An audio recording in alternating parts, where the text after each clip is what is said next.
मित्रांनो, आज पहिली गोष्ट तर नमस्कार मित्रांनो. आज आपण जात आहोत लालबागला मठात, स्वामींच्या मठात.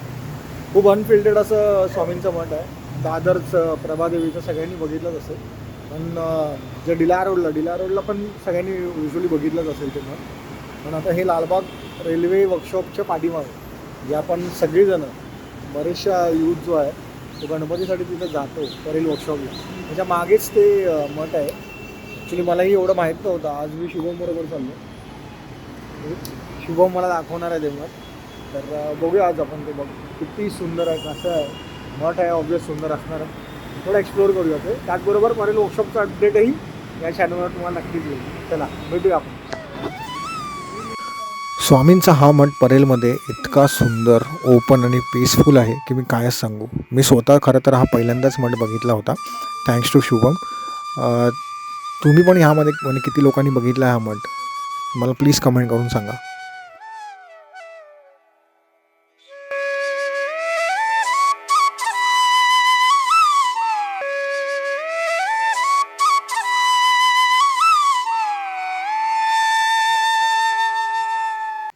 तर स्वामींच्या मठातून निघालो, मन एकदम शांत झालं होतं.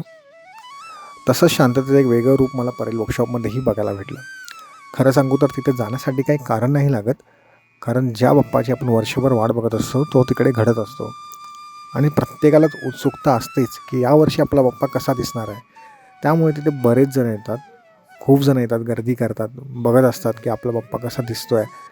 सगळ्याच गोष्टी बघत असतात. त्याचबरोबर जे मठामध्ये मला पॉझिटिव्ह वाईब्स, हॅपनिंग वाईब्स अनुभवायला भेटले, एक्सपिरियन्स करायला भेटले, तेच सेम एक्सपिरियन्स मला परेल वर्कशॉपमध्ये मी जेव्हा जेव्हा जातो तेव्हा मला भेटतं.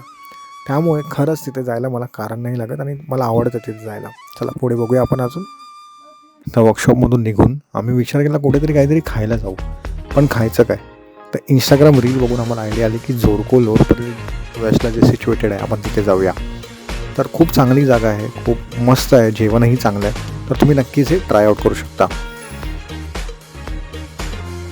मित्रांनो, आजचा ब्लॉग आपण इथेच संपवूया, कारण खूप जमलं आहे खूप. तर प्लीज आजचा ब्लॉग आपण इथेच संपवूया. ठीक आहे, भेटूया नेक्स्ट ब्लॉगमध्ये. चला, बाय बाय.